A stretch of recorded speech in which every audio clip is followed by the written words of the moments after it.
Pada malam hari ini kita bersyukur kepada Allah Subhanahu wa taala dengan mengucapkan alhamdulillah. Karena pada malam yang berbahagia ini Bapak dan Ibu,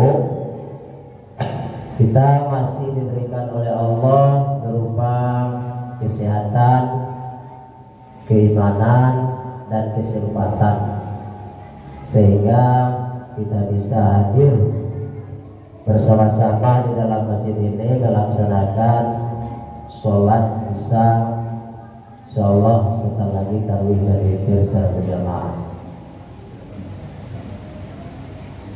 Di antara bulan Rajab, Sya'ban, sebelum masuk ke Ramadan ini Bapak dan Ibu, begitu banyak nyawa-nyawa yang telah pergi.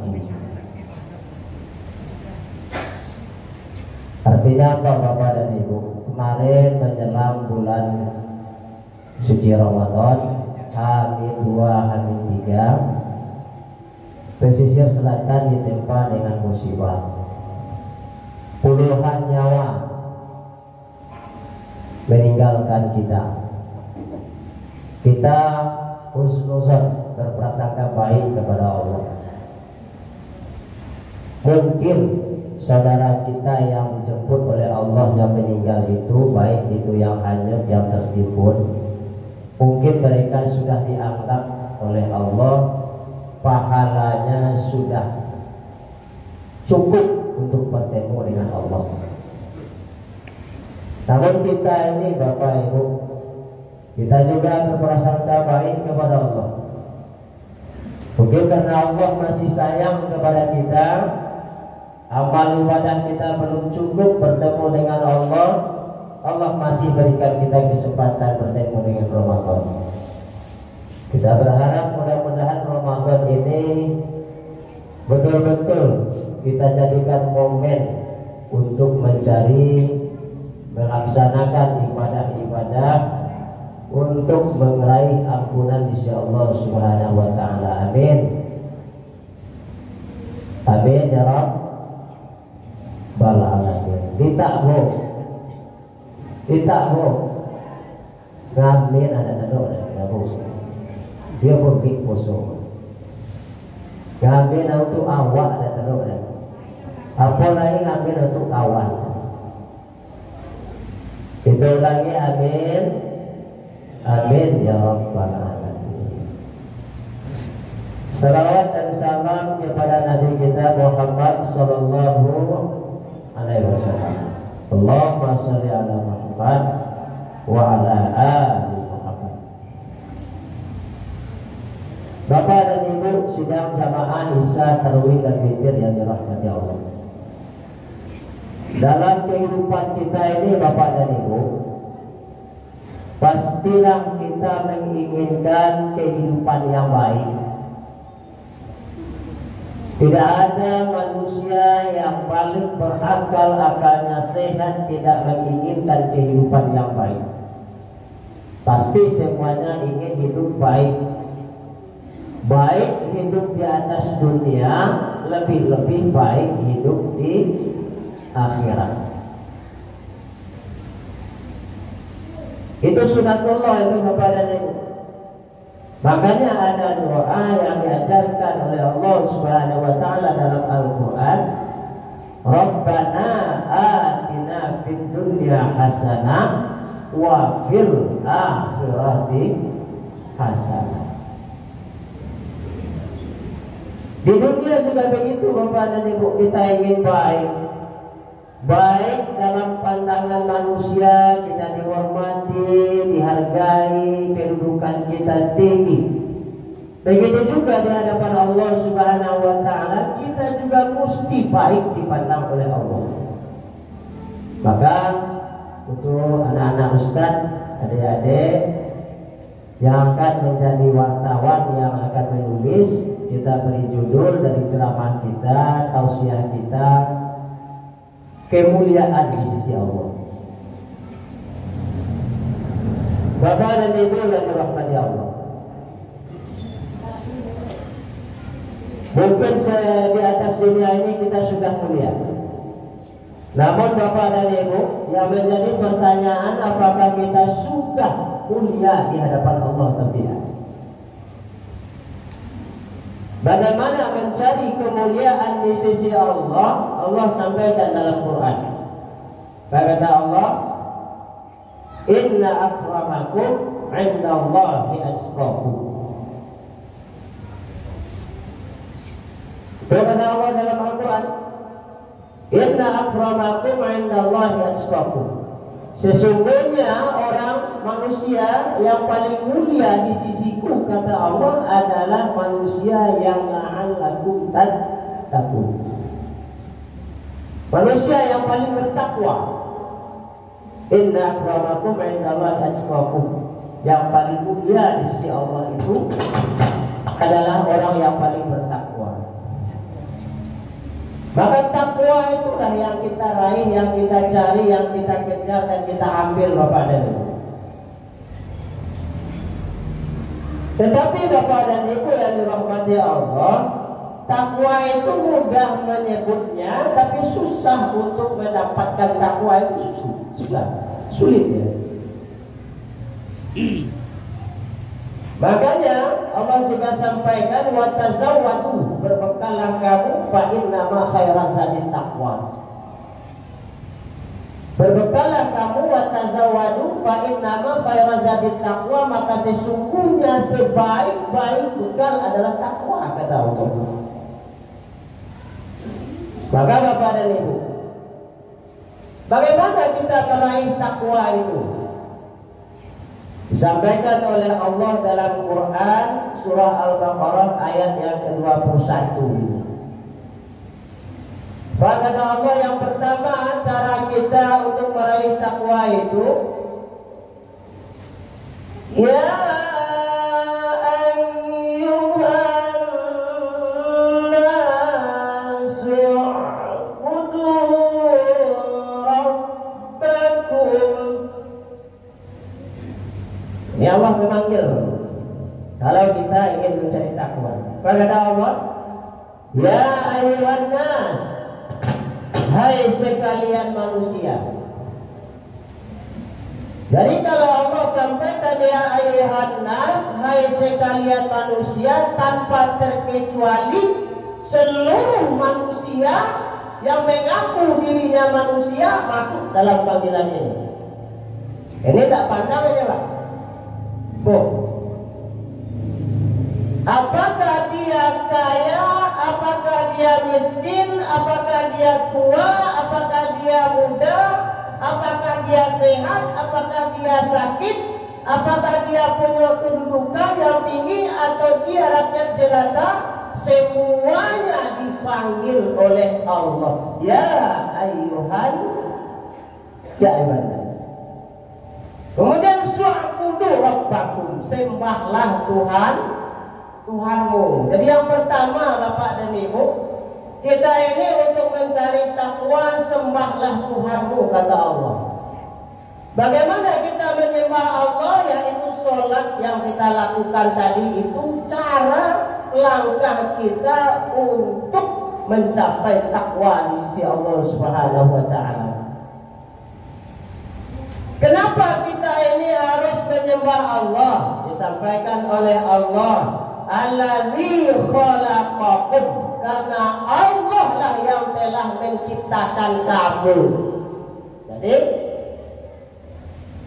Bapak dan Ibu, kita ini diciptakan oleh Allah, maka layak dan patutlah kita ini selaku manusia menyembah Allah Subhanahu wa ta'ala.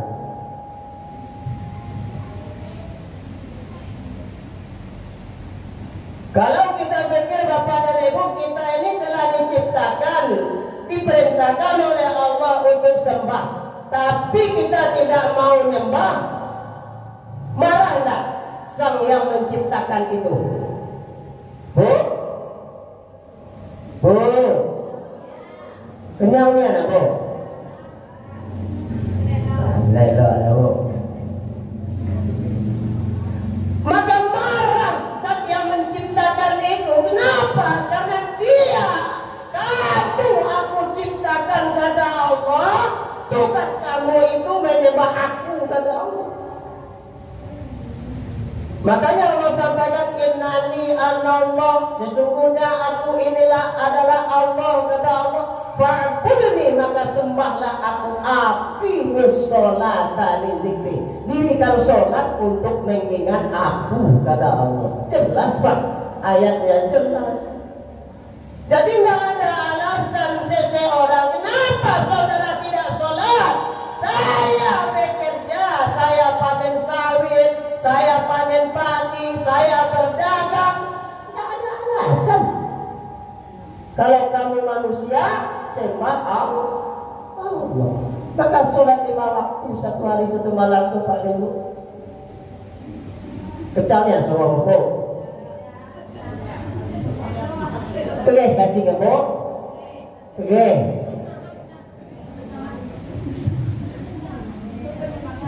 Nah, Ustaz ya, dengan itu ya. Ini kalau perut terlalu lapar Bapak Ibu, kemudian dising penuh-penuh jai kan dia, efek ada dulu. Yang pertama pada lita, nak kedua atau ngantuk. Bahkan yang paling lemak di makin kaki gabuan dicari tepek bersandar. Ambo nak nyindir pak dapat. Mau jemput alat. Dicari tepek bersandar kalau ada itu tadi ngapain maujo. Oh, pada lemak. Kalau ada pakai AC dalam masjid itu tadi dipetik okok sahabat tahu.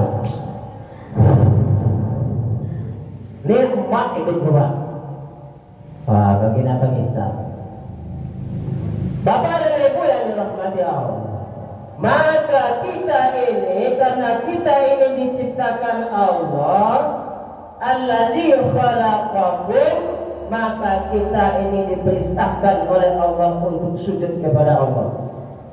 Kemudian Bapak dan Ibu, walladzina min qablikum, dan juga yang telah diwajibkan oleh orang-orang sebelum kamu. Jadi tidak hanya kita yang diperintahkan oleh Allah untuk sholat ini Bapak Ibu, tidak. Walladzina min qablikum, juga orang-orang sebelum kamu, kata Allah. Siapa orang sebelum kamu itu? Saya berikan contoh untuk saya. Saya ini dilahirkan oleh seorang ibu dan bapak. Alhamdulillah bapak dan ibu saya ini masih hidup. Kemudian bapak dan ibu saya itu juga dilahirkan oleh bapak dan ibunya. Ya Bu? Ya Bu?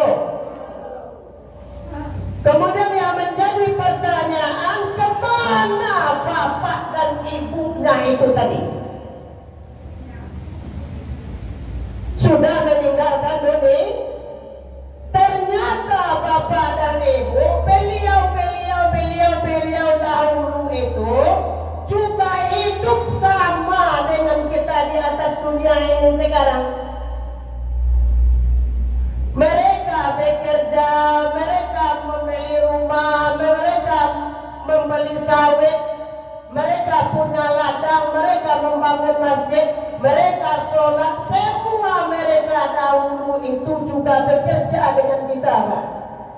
Sama dengan kita. Yang menjadi pertanyaan, kemana mereka itu sekarang?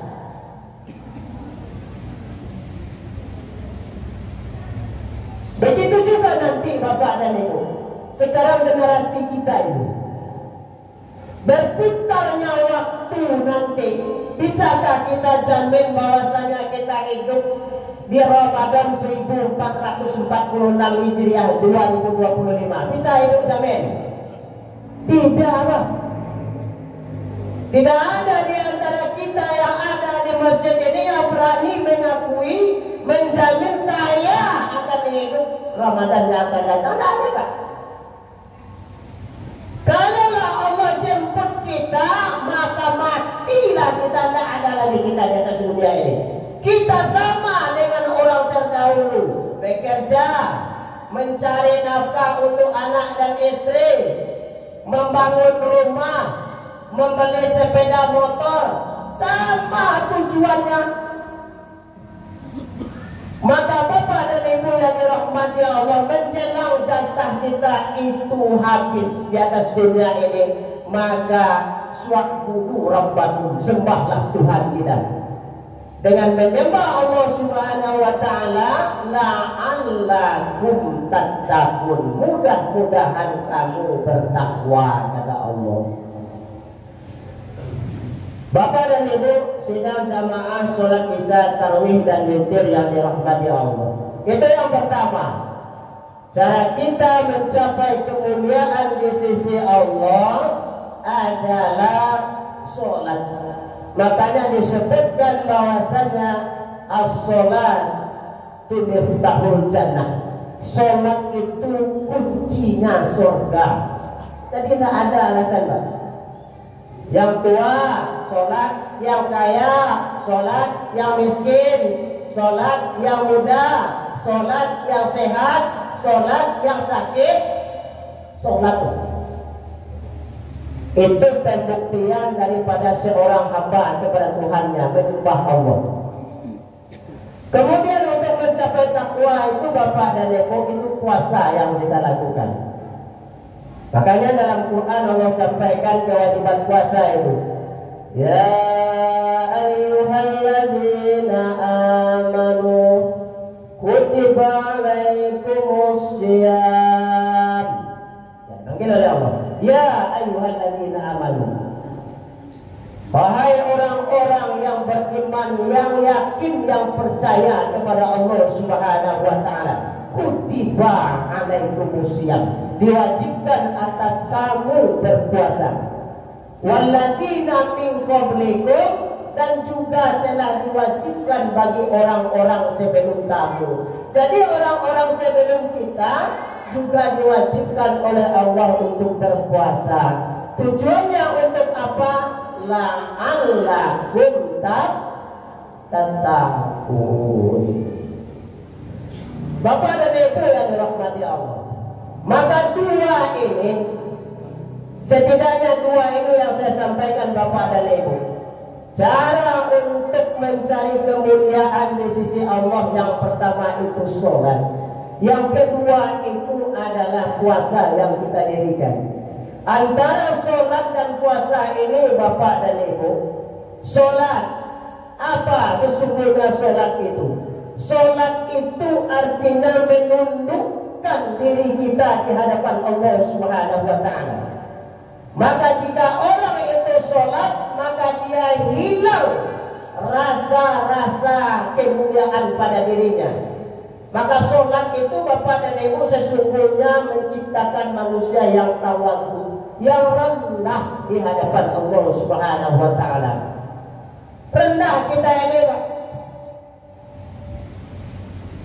Kenapa kita ini rendah? Ketika kita sujud, apa yang kita baca? Subhana rabbiyal a'la, maha suci engkau ya Allah, engkaulah yang maha tinggi. Kalau Allah itu tinggi, saya ini tidak ada apa-apanya. Tidak ada apa-apanya kita ini. Maka Bapak dan Ibu, sujud itu, sholat itu menciptakan manusia yang rendah diri, rendah di hadapan Allah Subhanahu wa taala. Kalau dia sudah rendah, maka hilang kesombongan di dalam dirinya. Kenapa iblis itu dilempar, dicampakkan oleh Allah dari surga? Dari surga itu diusir oleh Allah. Satu saja penyakit iblis itu. Apa penyakit iblis? Merasa dirinya mulia dari Adam alaihissalam. Mulia itu saja. Itu saja. Maka dalam kehidupan kita ini Bapak dan Ibu, kita ini selalu memandang orang itu lebih tinggi daripada kita. Kalau dia sudah tua, kemudian orang tua memandang, anak muda memandang orang tua, apa yang dipandangnya? Bapak sudah banyak amal. Kenapa Bapak banyak amal? Karena Bapak sudah lama hidup. Kalau orang tua memandang anak muda, apa pandangan positif Sesungguhnya kamu orang yang sedikit dosa. Kenapa sedikit dosa? Karena baru sebentar hidup di atas dunia ini. Kalau orang kaya melihat orang miskin atau orang miskin melihat orang kaya, apa kata orang miskin melihat orang kaya? Hebat bapak itu. Beliau mampu menginfakkan hartanya berjuta-juta, mampu sholat berjamaah. Hebat dia. Kalau orang kaya memandang orang miskin bagaimana pula? Positif juga Pak. Hebat orang miskin itu. Dalam keadaan susah sulitnya kehidupan di atas dunia ini, dia masih mampu untuk sholat. Hebat dia. Jadi kita ini tidak ada yang mulia. Semua orang itu mulia. Tidak ada orang itu hina. Sama halnya Bapak dan Ibu. Seorang garin mengatakan Buya ini hebat. Kenapa? Karena dia menyampaikan dakwah. Seorang Buya juga sampaikan, Ustaz juga sampaikan, garin ini paling hebat pula dia. Kenapa? Karena dia mampu membersihkan debu-debu yang ada di masjid. Satu debu itu luar biasa pahala insyaallah SWT. Jadi tidak ada manusia itu yang rendah Bapak dan Ibu yang dirahmati Allah. Maka Bapak dan Ibu, yang kedua tadi puasa juga menundukkan jiwa kita. Maka Bapak dan Ibu yang dirahmati Allah, dunia ini adalah tempat kita beribadah kepada Allah. Tempat kita beribadah kepada Allah, sarana yang diberikan oleh Allah untuk kita. Kemana kita menuju kehidupan setelah ini? Kita ini, Bapak dan Ibu, terkadang untuk mencari kehidupan dunia ini. Ingin anak sekolah, memberi makan anak dan istri, ingin bangun rumah, ingin beli mobil yang mewah. Terkadang kita lupa kepada sang pemberi nikmat itu, Allah Subhanahu wa Ta'ala. Lupa kita terkadang. Padahal Bapak dan Ibu, kalau kita bandingkan dengan Nabi Adam alaihissalam, Nabi Adam itu dunia ini penjara bagi Nabi Adam, Bapak dan Ibu. Dunia ini penjara. Awalnya Nabi Adam bahagia di surga, kemudian dicampakkan oleh Allah ke atas bumi menjadi tempat penderitaan Nabi Adam. Makanya Nabi Adam berdoa kepada Allah, Rabbana zalamna anfusana. Rabbana zalamna anfusana, ya Allah, ya Tuhan kami, sesungguhnya kami telah zalim terhadap diri kami sendiri. Wa illam taghfir lana, maka ampunilah dosa-dosa kami. Wa tarhamna, kasihanilah kami. Lana kunana minal khasirin. Jika engkau tidak memperkenankan wahai Allah, maka celakalah kami. Kalau memang dunia ini enak Bapak Ibu daripada surga, kenapa Adam itu minta ampun kepada Allah? Lebih baiklah dia enak hidup di atas dunia. Untuk apa minta ampun? Kita ini Bapak dan Ibu, kita ini mencari kesenangan dunia. Adam tidak mau dunia ini senang, tidak ada. Tetapi anehnya kita ini mencari kesenangan di dunia. Padahal kesenangan itu ada yang lebih baik di pandangan Allah Subhanahu wa Ta'ala. Bapak dan Ibu sidang jamaah sholat isya, tarawih dan witir yang dirahmati Allah. Maka daripada itu Bapak dan Ibu, kita berharap, karena kita tidak ada yang bisa menjamin kita hidup di Ramadan yang akan datang, maka kita maksimalkan ibadah kita di tahun ini. Mudah-mudahan kita memang betul-betul keluar dari Ramadan ini dengan kalimat la'allakum tattaqun. Mudah-mudahan kita ini bertakwa. Kenapa? Karena tujuan hidup kita ini bukan dunia, Bapak dan Ibu. Tujuan hidup kita adalah wal akhiratu khairu wa abqa. Akhirat kehidupan yang lebih baik dan kekal.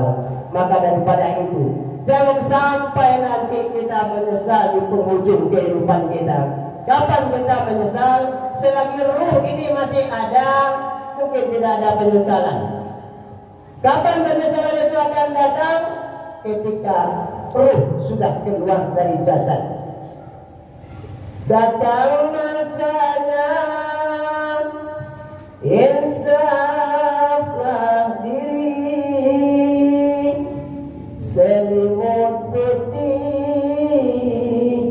pembalut badan, tinggallah semua yang dikasihi, berbaktilah hidup sepanjang zaman. Semua yang kita usahakan itu tinggal. Rumah aja tinggal, otomobil tinggal, Honda Henry tinggal. Apa yang kita bawa? Amal ibadah kita. Amal Pak. Kalau dahulu kita ini mungkin ada, kita sudah bekerja, punya anak 3, sudah ada buku, rumah sudah banyak, sampaikan kepada anak ibu. Nanti ibu sampaikan kepada anak awak, yopi, lapak tinggal tanah, lapak tinggal rumah, buku, waduh. Barang mie mak nanti mie kau jangan diambil sudah kalau mak mati. Kira-kira lemuh je bu. Mie lemuh meninggal kira-kira. Ada bangka ada apa? Tidak ada bangka ada. Manu akan nyutun ayat kehewatan ni. Namu ada wasiat mak kah? Sesek wasiat mak kah? Tidak ada yang kita banggakan di atas dunia ini Bapak dan Ibu. Maka tujuan kehidupan kita tak lain dan tak bukan adalah Allah Subhanahu wa Ta'ala. Maka dalam hidup ini kita jangan lupa menyembah Allah. Solat itu sesibuk apapun pekerjaan kita, jangan sampai kita tinggalkan solat. Karena solat itulah ibadah yang sesungguhnya untuk diri kita. Yang kedua Bapak dan Ibu, puasa yang kita lakukan mudah-mudahan betul-betul menjadikan kita manusia yang bertakwa, la'allakum tattaqun. Keluar dari Ramadan ini nanti kita berhak mengucapkan kalimat takbir, tahmid dan tahlil. Allahu Akbar, Allahu Akbar, Allahu Akbar. Ucapan takbir itu adalah ucapan kemenangan. Kemenangan itu siapa yang dapat? Bagi orang-orang yang berpuasa. Maka orang yang tidak berpuasa, takbir dia ketika Idul Fitri, ada tak rasanya Bu? Ada tak rasanya? Tidak ada rasanya Pak. Bohong rasanya itu. Maka orang yang berpuasa sungguh-sungguh, sholat sungguh-sungguh dalam bulan Ramadan, takbir dia ketika Idul Fitri, timbul kegembiraan di dalam dirinya, maka terbetullah air matanya, meneteslah air matanya. Ya Allah, sungguh Engkau lah yang Maha Besar. Mudah-mudahan Bapak dan Ibu